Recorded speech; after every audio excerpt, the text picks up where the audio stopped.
Гэрэлт амьд яриа.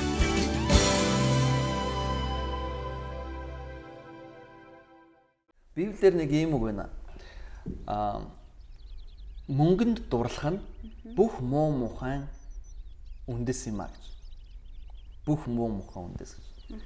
Тэгээ энэ үгийг ингээд бодоод ахлаар зэрэг хүн мөнгөний хонос явж болохгүй юм шиг. Тэгэж юу н Христ итгэдэг хүмүүс бизнес хийж болохгүй юм шиг.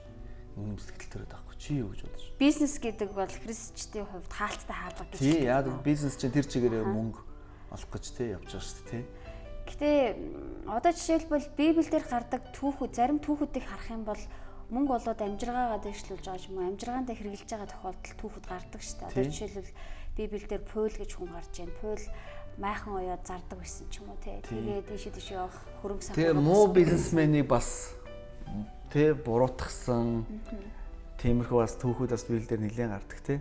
Тэгэхээр өнөөдөр хоёулаа үнэхээр мөнгөний тухай, бизнесийн тухай хэрэгстгэлийн үндэснээс энэ бизнес хийх нь юу зөө юм уу, буруу юм уу тий. Талаар бас нэг ярилцъя тий. Үзэгч танд гэрэл нэвтрүүлгийн шинэ дугаар хүрч байна. Бидэнтэй хамт байгаа танд баярлалаа. Өнөөдөр бид нар хамтдаа мөнгө санхүүгийн талаар хамт ярилцах болно. Есүс Христ бидний зүрх сэтгэл хэлсэн үгийг бид нар гэрэлд гарган ярих буюу бидний ярьсан зүйл маань гэрэл болгох тэрл тал руугаа бидний ярилцлага нэвтрүүлэг хийдэг байгаа. Бидэнтэй хамт байгаарай. Тэгэхээр манайд өнөөдөр маань зочин Амраах минь ирсэн байгаа тий. Танд баярлалаа урилга. Гişин маш их баярлалаа. Тэгэхээр бид хоёр сая ер нь хальт ярилцж байгаадаа сонссон баг л та тий. Библиэр юу гэж байгаа вэ? Мөнгө бол мөнгөнд дурлах нь гэж байгаа юм л та тий. Мөнгөнд дурлах нь бүх муу мухайн үнэлсэ гэсэн үг үү. Тэгэхээр Есүстэй хүмүүс ер нь бизнес хийж болохгүй юм шиг. Мөнгөнд дурлах ойлголтыг та юу гэж боддог вэ? Мөнгөнд бүр мөнгөний боол болох нь дэмэл баг л та. Мөнгөнд дурлаад бүр их ингээл мөнгө олох гол тий. Улаараа. Тэр нь бол буруу л гэж байгаа баг. Тэрнээс мөнгө олох нь зөв шүү дээ. Мөнгө олох хэрэгтэй. Баялагийг бүтээх хэрэгтэй. Бүтээс тэр хийж байгаа бизнес нь ямар бизнес байх вэ? Яаж баялагийг бүтээж ийн гэдэг л чухал байх гэж байна одоо тий. Тэрнээс биш одоо мөнгө л олж ивэл юу ч хийж болно гэсэн хүмүүсийн нэг ойлгоц байдаг шүү дээ зарим хүмүүс. Тэгээд нөгөө бизнесийн янз янзын аргууд одоо зааж байна, бусдад дэлгэрүүлж байна, өөрөө өөртөө үзэл бодлоо суулгаж байна тий. Би бол ийм аргаар бизнес хийж юм уу тий.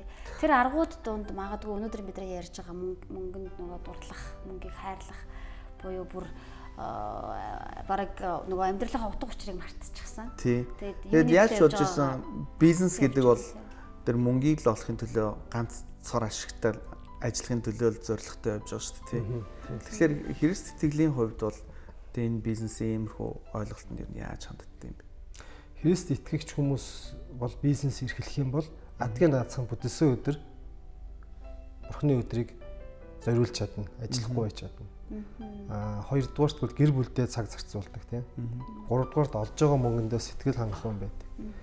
Дөрөвдүгээрт өргөлөөр сайн өргөдөг тий. Олж байгаа мөнгөнийхөө 11% өргөдөг. Нэг ийм юу байх шиг байна л да. Ялгаа байх шиг. Өөрөө чи амьдрал дэх бас жишээнүүдээс та хаваа. Тэр хизэнээс энэ бизнес ер нь ямар бизнес эрхэлж байна. Тэгээд хизэнээс хийж эхлэв. Би бизнесийг 13 настайгаас хийж эхэлсэн. За. Тэгээд нэлээд багасаа. Тийм цуснд нь бизнес гэдэг үг чи тийм байл. Дэнжи мянган зах дээр юм аваад хүнээс хямдхан юм аваад буцаагаад үн нэм зарах. Гадагшаа явдаг хүмүүсээс юм худалдаж аваад буцаагаа нэм зарах. Энэ бол ахнар шиг болох тий. Ахнар яг тэрийг хийдэг байсан. Манай өвөө болохоор дипломат гадаад худалдааны яамд ажилладаг байсан. Тэгээд манай ахнар ингээд бүгд худалдаач хүмүүс. Би дагаж тэднийг дагаж юм зарсаар. Түлэг цусны юм байна тий. Худалдаа хийсэн юм хийсэн. Удам дамжсан юм байна. Мөнгө өсгөх юм бодоод идэг байсан л да. Гэхдээ одоо эргээд харж байхад бол нэг бодлын тэр үед бол социализмын үе байсан. Дамын 8-чин гэдэг нэртэй байлаа. Тийм, дамын 8-чин бас 20-т байсан. Тийм, дамын 8-чин бол нэг л муу л хүн биш тийм мөнгө мөлжиж байгаа гэдэг. Мөлжиж байгаа байхгүй тийм. Тэгсэн мөртөө мөлжүүлж ойлголт орж ирсэн мэдтэй юм мөлжүүд угаасаа. Мөлжүүлж байгаа хүмүүс нь өөрсдөө авах сонирхолтой. Тийм. Барууны юм өмсөх дуртай. Тийм. Өмсөх дуртай учраас тэгсэн мөртлөө муу хилээд байгаа мөртлөө өөрсдөө аваад идэг. Өөрсдөө хэрэглээд уугаад идээ татаад идэг. Тэр нь одоо юу вэ гэхээр одоо зах зээл гараад чөлөөт нийгэм арчлал ийм л байх хэрэгтэй юм байна гэд. Тэгэхдээ чөлөөт нийгэм арчил байлаа гэд хүн газраа ухаад те хүнийг уйлуулж мөнгө олоод те хүнийг өхүүлж мөнгө олдог те бизнес хийдэг. Тим юм бизнес битэл хийж байгаа хүмүүс чинь ялгаа байх шиг байна л та. Нөгөө нэг цагаан юм, шар юм гэл тэгшээ тийм бизнес хийхгүй гэл хүмүүс байдаг штэ. Тэрэн шиг христч хүмүүс бол бас хийхгүй гэж бас нэг зааг байх хэрэгтэй л та. Би тэгж ойлгодог болсон. Яг л өөрчлөгдсөн. Тэр бага нас, залуу нас, эдэр наснд хийж байгаа бизнесүүдээ ингээд эргээд энэ өндөрлөг дээрээс харахад би бол одоо ингээд амжилттай маш хурдтайгаар мөнгө олох боломжуудыг би зөндөө байсан учраас би тэрэн рүү яваагүй. Ягаад гэвэл итгэвч болчгоор хүн нэг учир утгатай бизнес хийсэн ч гэсэн олж байгаа мөнгө нь их бага нь сонирн биш. Хамгийн гол нь миний зүрх сэтгэл их тайван байгаа. Тэрэнд их би их олзуурах гэж байгаа. Ягаад гэвэл урд нь хийжсэн бизнес маань ингээд заавал төгшүүртэй. Заавал тий дараа нь заавал нэг хүмүүстэй ингээд нөгөөтгөө нийлж байгаа хамтарч бизнес хийж байгаа уулзж байгаа хүмүүс маань заавал нөгөө арх дарс мөрөтэй тоглоом тий нөгөө янз завхаар л авахаар бүх юм байж тэгжээж бизнес хийдэг байхгүй юу. Тийм юмгүй байхгүй бол тэр нь болохгүй болоод идэг байхгүй. Тийм байсан 90-ад онд. 2000 он гараад харьцангуй гайгүй болсон боловч хүмүүс бол одоо ер нь нэгнээс ингээд уралдаж бизнес хийх гэдэг юм л та. Нэг хүн өгтөл ингээд хөдөлмөрлөө жижиг дунд бизнес хийгээл яваал идэг. Агаас эхлэв тий. Хийх гэлээдэг. Тэгэхээр амжилтанд нэлээд сайн хүрдэггүй ингээд байж нэг нөхөр нэг намд илсэл намын ажил хийгээл явсан. Тэрнээс нь тэрний хийсэн 10 хэдэн жилийн ажлыг ганц 2 жилийн дотор хийгээд баг планд мандаваа унцахаар нөгөө жижиг дунд үйлдвэрлэл хийж байгаа хүн чинь тэр намд ороод ажиллахаар ийм хурдан мөнгө олдго юм байна гэд ажил хийхээ болж эхэлж байгаа байхгүй. Хөдөлмөрлөх хүмүүс нь багасаад яг ариун цагаан хөдөлмөрлөө юм хий гэхээр хажуудыг нөхөр жоохон бацсан нэг хэдхэн жил улс төр ч юм уу эсвэл нэг янз бүрийн нэг жуулик маягаар юм хийгээд олцохоор чи нөгөө юм хийж байгаа хүмүүс чинь дургуун хүрээддэг байхгүй. Тийм бас нэг урамгүй болчихдог. Миний хувьд бол тэгжээс удаа байсан л да. Тэгтээ хүмүүс тэгжил байг. Одоо бол тэг болсон. Тэгдээдэргүй бурхан намайг ивэж байна. Яг юу хийх вэ, яах вэ гэж одоо сүүлийн жилүүдэд бодож ирсэн л да. Ямар бизнес хийх вэ, яах вэ?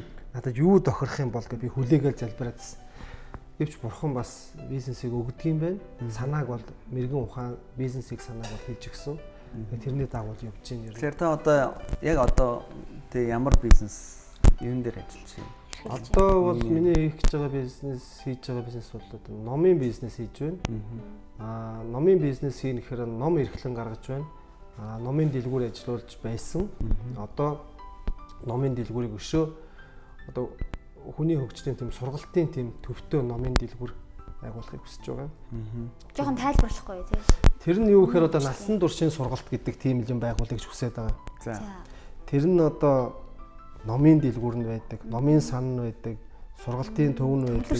Тий, сүм цуглаан нь байдаг тий.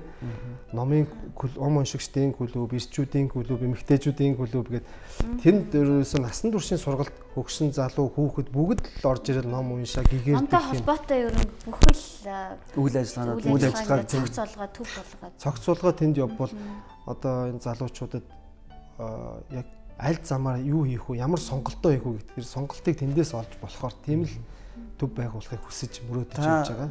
Түрүү нэг хальт ярьлаа л да тий. Ингээд бизнес хийхэд итгэл үнэмшлээсээ болоод хэрэгцээтэй хүмүүс нэг тодорхой нэг хязгаарлалтууд бас байд юм шиг хийх гэж байна, хийхгүй бизнес гэж байна тий. Ер нь итгэдэг хүмүүс өнөөдөр Монголын нийгэмд бизнес хийхэд бэрхшээл ер нь юу вэ? Яг итгэл үнэмшилтээр нь тулцсан тий одоо тийм бэрхшээл байдаг. Бэрхшээл гэвэл одоо байна л да. Яагаад тэгэхээр итгэгч биш хүмүүстэй харьцаад эхлэхээр тэр нэг итгэгч хүмүүс өөрсдөө ингээд нийгэм рүү гараад ирэхээр нийгмийн юм хэцүү хүнд байдлыг ингээд ерөөсөө хүлээж авч чаддаггүй.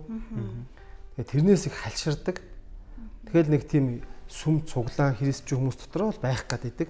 Яг өөрөөсөө гарч вакуумжуулсан орчин дотор бол байх гэдэг. Тэндээсээ гараад явахаараа ерөөсөө болчдөг. Ингээд би одоо чинь манай номын дэлгүүрт ажиллаж байсан нэг охиныг Би өөр газар ажилд оролцож байгаа байхгүй. Би дэлгүүрээ болоод тэгэхээр намайг ажилд оруулаад нэг ажилд оруулаад өгсөн. Гэхдээ амраах энэ хүмүүс чинь ажиллаа тараад архиугаадах энэ охтууд чинь. Тэгэл ингээл янз бүр эрэхтэй ингээл ингээд ах юм. Яас хэцүү юм бэ? Ямар сони юм бэ? Чи сур наа. Наад хүмүүс архинаас нь гаргаач. Чи наад хүмүүстэй сайн мэдээд хараагач. Чи өөрөө үлгэр дүрээд үзүүлээч. Хажууд нь ус ундаа угаа суугаад те. Тэгэхээр яах нь вэ те? Гэх мэтлээ. Ер нь итгэгч хүн гэхээр л ер нь одоо би бол тэг чинь 250 мянган төгрөгийн цалин гэж байгаа шүү дээ. Тэгэхээр тэр газар 600 мянган төгрөгийн цалин өгөөд тагтчихна. Халшраад идэг. Халшраад бараг л тэр 250 мянган төгрөгийн цалинтай газар ажиллах гээд байгаа шүү. Итгэгч хүнтэй итгэгч газар ажиллах гээд байгаа шүү. Мөнгөн сонирн биш гэдэг. Амар гэж те. Амар тэр нь тэг тусмын хүмүүс бид нар нийгэм рүү гарч тэр нийгэмд байгаа бузар булаа муу юм хийгээд байгаа хүмүүстэй хамтарч тэр хүмүүс сайн мэдээд бас тэр хүмүүсийг аврах хэрэгтэй биш. Бизнесийн би жишээ нь бизнес хийгээд янз бүрийн явж байгаа бизнес биш хэрэгс итгэгч биш хүмүүстэй ингээд харьцаж байгаа юм л да уулзаад ярьж байгаа. Тэд нар бол ингээд ярианд нь тохируулна шүү дээ. Шууд би сайн мэдээ яриад иж болохгүй шүү дээ. Тэр хүмүүс чинь намайг ажиглаад идэв. Би бол итгэгч өө хэрэгс ч юм гээл анханасаа сайн зарлан тий. Тэгэл би уухгүй уудгүй гээл тэгэхээр чи нөгөө хэд чи тийм үү. Тэгтээ тэд нартай цуг суугаал уулзаал юм яриад ингээд. Тэгэхээр нөгөө нөхдүүд чи би ярихаасаа илүү бит байдлаараа үлгэрлэх нь нөгөө хүмүүс амьдрал нь нэг хэцүү болоод ирсэн үед тэднээс ингэж байгаа байхгүй. Би нэг тийм өвчин тусчлаа амраа. Яах вэ гэж байгаа. Над руу тэр чи эмч рүү хандахгүй над руу ханд. Шууд тий. Тэнгүүд нь би тийм эмч рүү тэг тэгж болохгүй шүү дээ. Тийм нэг нь би гэр бүл ихнэр ихчлээ амраа яах вэ ингээд гэж. Бацаа очиад буулз. Тэг чи нөгөө чинь хоорондоо ихгүй байгаа байхгүй. Тэгэхээр итгэгч хүмүүс зүгээр итгэдэггүй хүмүүс бас итгэдэг юм байна гэдгийг биетээр харуулах нь зөв юм байна. Эсвэл бас одоо ингээл найз нөхдүүд суугаал те бизнесийн хамтрагч нар суугаал ууж идэл ингэж яхад тэнд дотор уухгүй ганцаараа ингээл дүнсийгээл дүмбигээ суугаад байх нэг тийм дотор тамиртай хүн шиг сэтгэл төрүүлэхгүй хүнд. Тэр бол чиг муухай санаатай нөхөр байна. Тийм бус нь угаад ахад чи уухгүй байна гэх тийм бараа сохтуулж өөрөө илүүлдэг гэж. Тэр нөгөө би урд нь уудаг байсан. Нилээн сайн уудагч байсан. Нилээн сайн нанчилддагч байсан. Тэгээд одоо бол ууж байгаа хүмүүсийг хараад би уух сонирхол ерөөсө төрөхгүй байна л да. Гэхдээ нөгөө хүмүүстэй бол би болоо төвчээр гаргаж ийн нэгдүгээрт, хоёрдугаар тэр хүмүүстэй би тэр итгэдэггүй хүмүүстэй бас олон танил хүмүүстэй байх хэрэгтэй биш. Ажил бизнесийн шаардлага. Тэгээ би ингээд тэр хүмүүстэй уулзахгүй уухгүй гэж би гэртээ байгаа ганцаар ингээд мэдээлэлээс хоцрол. Тэгэхээр бизнесээс хүмүүс хоцроод мэдээж бизнесэд бол ерөөсөө мэдээлэл дээр л тоглож байгаа шүү дээ тий. Тэгээ хамтарч юм хийх болохгүй болчих шүү. Тэгэхээр чин би заавал тийм хүмүүстэй уулзаж учирч ий. Тэгээ би хэрэгс чи хүмүүс ингээд хаана уулзах гэдэг тийм хүмүүсийг хайгаад явах хэрэг чад тэр хүмүүс чинь байхгүй шүү. Яг мандалагч ийм зүйл ер нь сонсч ирсэн л да өөр дээр бас яг үзээгүй л энэ хүн их мөнгөтэй болоод ирэхээрээ эргүүлээд бусдад туслах эсвэл нөгөө олсон шигээ эргүүлээд нөгөө бас сул аргаар бас гарах дургу болчихдгоо мөнгөнд ер нь их хатуу ханддаг болчихдгоо гэж сонсч ирсэн байхгүй. Зовжээж олсон болохоор зэрэг гарахтаа зовжээж гаргадаг. Гаргачмааргүй яг тийм болдог гэж сонсч ирсэн. Та тэр талаар бол яг үнэ. Хүн бол зовж мөнгө олж байгаа. Тэгсэн мөртлөө үргэхтэй мөрөтэй тоглоом арх уух хүүхэнд бол мөнгийг бол хайр найргуу цацдаг штеп. Сайн тий. Тэгээ зовж иж олсон штеп. Тэгсэн мөртлөө нэг хамаатны хануун нэг хэдэн төгрөг зээлээч нэг гэр авах гэсэн яадаг чинь нэг сургалтын төлбөр гэхээр чи ажил хий бизнес хий гэж загнаад идэх тий. Тэгвэл бэлэн загсын нөхөр барь харган зааж хэрэгтэй штеп тэр хүмүүст. Тий. Тэгээ дандаа л ингээд мөнгө өгөөдэж бас болохгүй шүү дээ. Харин тийм. Өөрийнхөө зугаа цэнгэл дээр болохоор мөнгө хамаагүй хаяад идэг шүү дээ. Итгэгч хүмүүс болохоор зугаа цэнгэлээ хязгаарлаад тэр зугаа цэнгэл зарцуулж байгаа тэр хүн шиг мөнгийг 11 дээрээ л сайн өргөх хэрэгтэй юм санагддаг. Тэгэж өргөх тусмал орлого нэмэгдээд байгаа юм шиг надад санагддаг байхгүй. Яг нөгөө Библийн хуулиар болохоор Бурханд 11-ийг өгөх хэрэгтэй гэдэг тушаал байдаг шүү дээ, тий. Тий, орлогын 11 өргөн дээрэс нь 7 хоног бүр цуглаанд эрэхтэй мөнгө өргөлөө өргөн дээрэс нь бас бусад дэмжиж чи юунд өгж байгаа зөвхөн байшинт хөрөнгө оруулалт хийгээд байгаа юм уу гэхээр бас үгүй тийм ээ. Бусдын сайн сайхны төлөө. Тэгэхээр тэр бас нэг талаас одоо юу гэдэг Христийн шашин сургаалыг ашиглаад хүмүүс бизнес хийж байгаа. Тэр хүмүүсийг ингээд өөгшүүлээд байгаа юм биш үү. Шинэ юу ч ихгүй улсууд тэнд те одоо тань шиг ажиллаж хөдөлмөрлөөд хэдэн төгрөг олж байгаа хүмүүсийн мөнгийг 11 өгөө гэж аваад суугаал. Тэгээ ингээд суугаад байгаа юм биш үү. Энэ талаас бас Жон сөрөг юм шиг надад санагдаад байгаа. Юм тэгэхээр яг өөх ёстой байд юм уу те. Явж бүх шашин чинь л мөнгөний төлөвлөж гээд байна л да. Өнөөдөр сайн мэдээг ярьж байгаа тэр пастор ахлагч нар юугаар цалинжих вэ? Тэр сүм байр цуглааныг хэн барих вэ те? Тэгэхээр бид нар л өргөж хэрэг барих хэрэгтэй. А тэгвэл тэр хүний аманд нь бид нар хоол хийгээгүй шүү дээ. Тэр хүн зүгээр ирээд сайхан тэндээс бурхны ивэлийг аваад гардаг л байх хэрэгтэй. Гараад ажил бизнес хийж байгаа юм зүгээр зүв байгаад явбал болоо шүү дээ. Тэнд ирэхээр зөвхөн хоол иддэг, хүнээр тэтгүүлдэг, хүнээр өрөвдүүлдэг тийм бол биш шүү дээ. Биш тийм байхгүй шүү дээ. Ирээд тэр одоо жишээ нь ажил төрөл дээр янз бүр болоод энэ 7 хоног маш их хэцүү хүнд байлаа гэхэд сүм цуглаан дээр ирээд тэр хүн маш сайхан болоод гарч яхад тэр орчныг бид нар гаргаж өгч байгаа шүү дээ. Нэгдүгээрт, хоёрдугаарт зүгээр гудамжинд яваад хүн те сайн мэдээ сонсоогүй итгэгч биш байсан хүмүүс өнөөдөр итгэгч болсныхоо төлөө ямар их баяр хөөртэй гэр бүл нь ямар хажиралтай болдог. Тэрний нэг жишээ бол бий байна шүү дээ. Тэгээд над чиг би ингэж өөрийгөө аварсан шиг бусдаас хүмүүс ингэж аврагдаасаа гэж дотроо боддог байхгүй. Тэгэл одоо энэ арх уугаал ингээл амьдралаа алдчихж байгаа, гэр бүл салж байгаа, нас барж байгаа хүмүүсд нэр те юмыг ойлгохгүй байсаар л үхэж штеп. Тэгвэл сүм цуглаан дээр очиод би бол одоо би үхээс наагур л байлаа одоо архитаар суудаг, хэл буруу амьдралаар амьдарч хэм маяга. Тэгэхээр өнөөдөр сүм цуглаанд ирснээр над буруутаг үйлуурм сайхан болсон. Тийм учраас одоо бидний өнөөдрийн ярьж байгаа нөгөө сайн дураараа бас тий өргөдөг байх. Надад одоо тэр сайн мэдээ дуулгасан хүн би тэр сүм цуглаанд очисон тэр орчин бүрдсэн биш шүү дээ. Би тэр сүмдээ хүлээж авахд бэлэн хүмүүс байж ирсэн шүү дээ.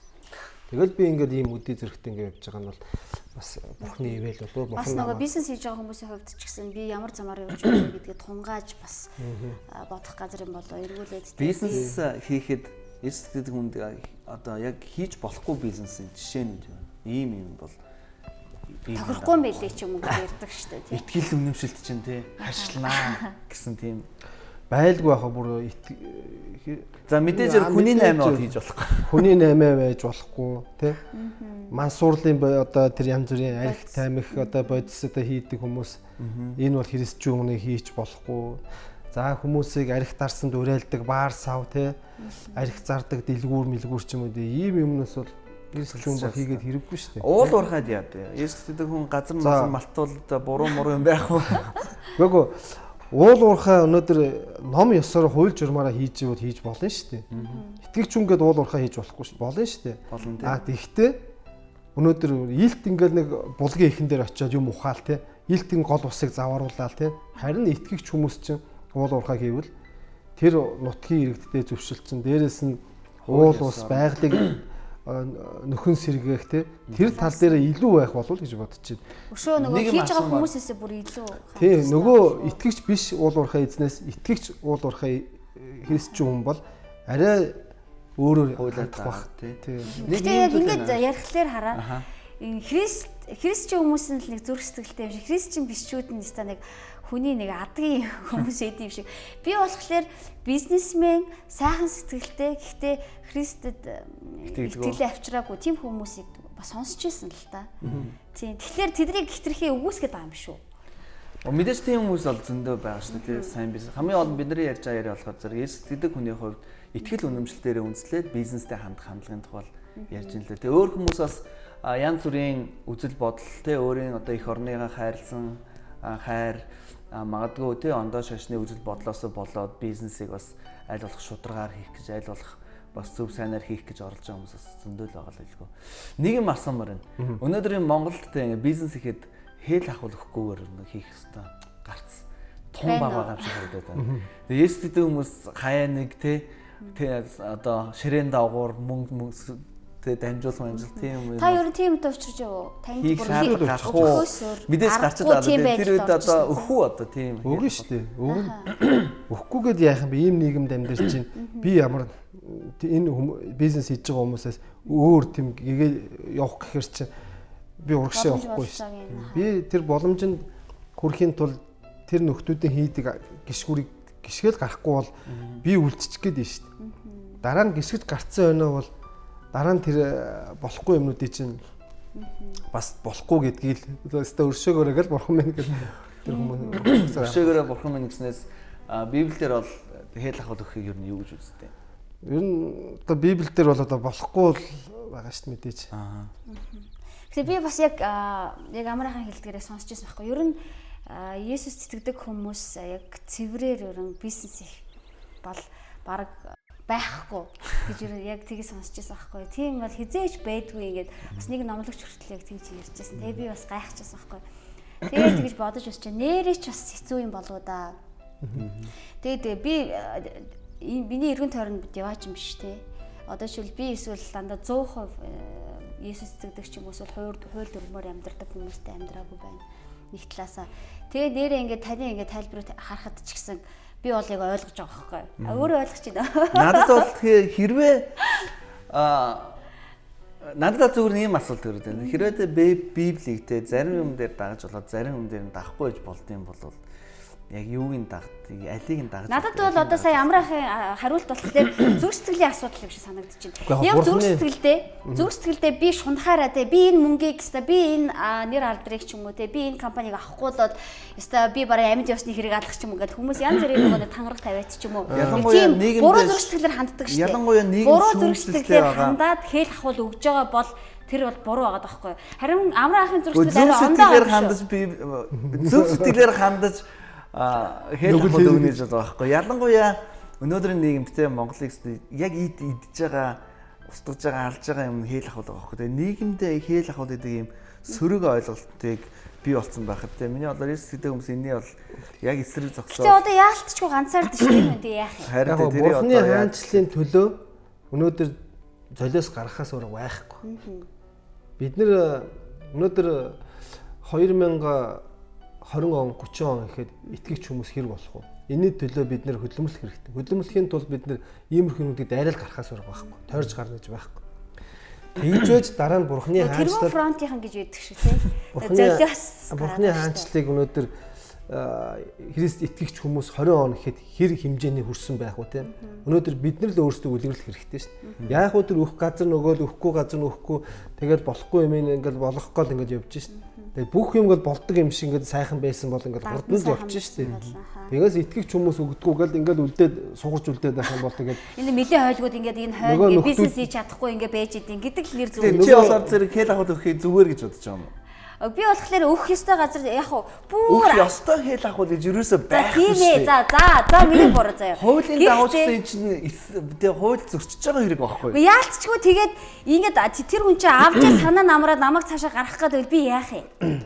За чи оронд нь байсан бол яах юм бэ? Би бол хэл ахвал өгөх тийм бизнес рүү бол угаасаа орохгүй гэж бодож байна. Хэл хахвал өгөхгүй бизнес өгдөг бизнес гэж бас байна уу? Байхгүй. Том бизнес байх тусмаа том хэл ахвал өгнө. Гэхдээ өнөөдөр ч одоо юм штэ. Солонгос хүмүүс өнөөдөр хоолнд ингээд бид нэр оруулдаг штэ.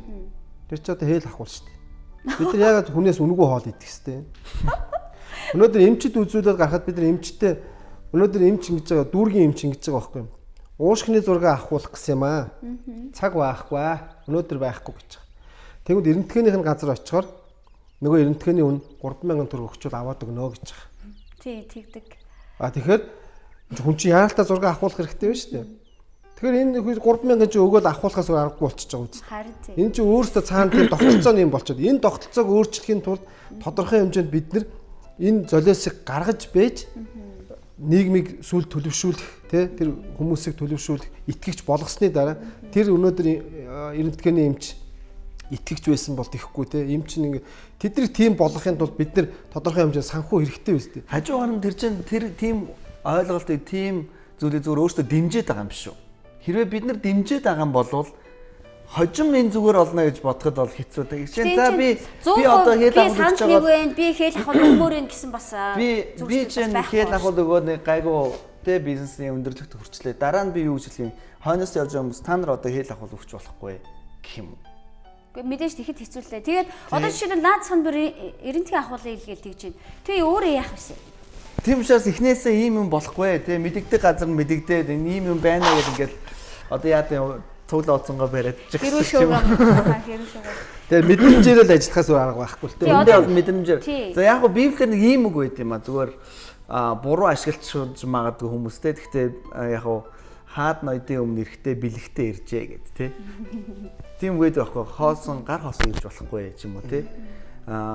Энэ бол зүгээр яг гоо амьдралын ухааны зааж өгч байна л да тий. Гэхдээ тэр бол одооны зүгээр бүр ингээд их цадгаа алдсан тий. За ажлыг чинь бүтээж өгье. Надад хэдий өгөх юм гэдэг ийм ойлголтыг бол Иесустэй сэтгэл үнэмшлийн дагуу хатуу зогсоод те ийм юм байхгүй та юу ярьж байгаа гэдэг дээр бол их зөрөгтэй бол дуурах үе нь одоо юм болов уу гэж бодож байна. Хэрвээ бид нар одоо зөрөгтэй энийг те эсэргүүцээ бүр яг те ил тодор энэ та юм хэл ахуул авч болохгүй энэ төр нэг хатуу ярих юм бол бидний үр хүүхдийн бизнес хийх орчин сайжрах байхгүй. Харин одоо бид нар тэрийг нь дагаа яваад ах юм бол миний үр хүүхдүүд миний одоо төлөх ёстой тэр төлөх гээд байгаа тий тэр имэйл төлөөл тэр дундуур явах болчиход байгаа байхгүй. Тийм учраас би зүгээр энэ тий гурлаа энэ хувьдаа ингээд хэлэхэд эстэдэг бас христэдэг хүмүүс бизнес хийхдээ хэл ахуулын тал дээр бол нэлээ зөрөгтэй чанга зогсоосоо гэж бас бодож байна. Одоо нөө хэл ахуул бизнес авилгатай тэмцэх газар чи ер нь тэрийг ер нь нэлээд чанга орж байгаа шүү дээ. Тий. Тэгээд ч одоо ер нь сүүлийн үед их гоё болцсон байна. Тендер мендер энэ 0.8% хүү тэгээ орон сууцны зээлмэр. Энэ бол их айгүй гоё чөлөөтэй хэл ахуулгүй явж байна. Жижиг тендерүүд ч гэсэн ер нь их амархан болчих хүмүүс шудраг болчих. Тэгээд бас зарим нэг юм байна л гэж ярьж байна хүмүүс. Тэгэхдээ ер нь арчил гарснаас хойш энэ тендерийн асуудал, авилгалын асуудал ер нь багасаад байгаа нь бол мэдрэгдээд байгаа байхгүй юу? Бизнесмен хүмүүст их сайхан болж байна. Сайхан нээлттэй болох тусмаа тэр сайхан цаг ирж гин гэдэг хүмүүс ярьж байна. Тэгэхээр энэ манай улс төрд байгаа хүмүүс те арчил гарснараа хүмүүс яг энэ чигээр өшөө сайн ингэж яваасаа тэгэх юм бол энэ дунд доод өвшөнтэй байхгүй болоод ирвэл хүмүүс ч гэсэн аяндаа сэтгэл нь ингэ ёсгүй юм байна, энэ болохгүй юм байна гэдгийг мэдээл ирнэ шүү дээ. Одоо ерөнхийдөө багасж байгаа нь бол мэдэгдэж байгаа. Тэгэхдээ яалтчгүй зарим нэг нөхцөл төр бол бас ажлаа хурдан амжуулахын тулд бас хөөхгүй болчиход байгаа. Тэгэхээр тэр зүйл бас удахгүй байхгүй болоосаа. Удахгүй байхгүй болно гэдэгт би итгэлтэй байгаа. Ягаад гэвэл манай ерөнхийлөгч энэ дээр аюул сайн ажиллаж байгаа учраас бизнесмэнүүд өнөөдөр ялангуяа жижиг дунд бизнес хийж байгаа хүмүүс бол маш их боломж гарч ирж байгаа гэж би бодоод байгаа. Тэгээ яг Библийн дагуу нөгөө та өөрөө мөнгийг хайрлахаас тий хол байгаа тий мөнгийг хайрлал гэх юм бол би аль их муу юм байна бүгдийг хийгээл харин гэхдээ энэ нь бол мөнгө олж болохгүй гэсэн үг болгож бас биш тий бага мөнгөндөө хүн үнэхээр шударгаар бас хариуцлагатай хандах хэрэгтэй тий мөнгө бол тэнд аривчгын төлөө ирсэн байдаг. Бас нөгөө талаас мөнгөний боол бас болж болохгүй шүү гэдгийг л. Энэ номыг би яа гарах хүсэлтэй сонирхолтой байсан гэхээр хүмүүс 11-өө баяр хөөртэйгээр өргөл өргөх нууцыг олж нээх гээд баяр хөөртэйгээр л өргөлөө өргөж сураасаа тий. Тэгээ заавал сэтгэл зүрх нь ингээд өргөе гэсэн сэтгэл зүрх нь багахан байвал заавал өгөх гээд байх шаардлага тий. Яг л өргөе энэ номыг танаа юунд өгье? За баярлалаа. Эрдэнэсийн хууль гэдэг юм ном нь тий. Өргөх хүсэл сэтгэл нь байвал 11 өргөж байгаараа таны мөнгө аривждгийн байлаа гэдгийг би биетээрээ үзлээ. Амьдралаараа тий. Тэгэхээр яг хүн яг ингээл тодорхой хэмжээнд олсон мөнгөний 11 ч юм уу 11-ээс илүү ч юм ингээл өгөөд ахад л ер нь тодорхой хэмжээнд ажил үйлс амжилт бол дагуулаад явдаг юм байл. Энийг бол яг өөрийнхөө ихтгэл өрөмжлөөр мэдэрч байна. Тэгэхээр бизнес хийж байгаа хүмүүс яг энэ 11-ийг яг христчин итгэгч хүмүүс 11-ээс барьж бизнес хийгээрэй гэж хэлмээр байна. За тэгээ түүнээс гадна мэдээж яриг миний зүгээс бас юу хэлмээр байгаа гэвэл тийм тэгэхээр бизнес хийж байгаа хүмүүсээ ихтгэл үнэмшлэлээр бас тийм илүү үнэмшлээ зогсоод зарим нэг бизнесийг хийх хэрэггүй байдаг. Тийм зарим нэг боломжийг бас ашиглах шаардлагагүй байдаг шүү. Үнэхээр таны ихтгэл үнэмшил ямар үнэтэй билээ те хийж байгаас мань илүү үнэтэй шүү гэдгийг бас сануулмаар байна. За тэгээ баярлалаа. Энэ хүрээд бидний гэрэлт нэвтрүүлэг өндөрлөж байна. Бид нар хамтдаа өнөөдөр бизнесмен тэр тусмаа Есүс Христэд итгэгч бизнесмен хүний зүрх сэтгэл ямар байд юм бэ? Ямар хандлагатай байд юм бэ? Энэ талаар ярилцлаа. Өнөөдрийн ярилцсан сэдвийн талаарх танд асууж лавлах зүйл эсвэл өөрийнхөө бодол санааг илэрхийлэх зүйл байвал эргэн хандлтын утас руу та холбогдож болно шүү. Бидэнтэй хамт байсан танд баярлалаа. Баярлалаа үзэгчтэй.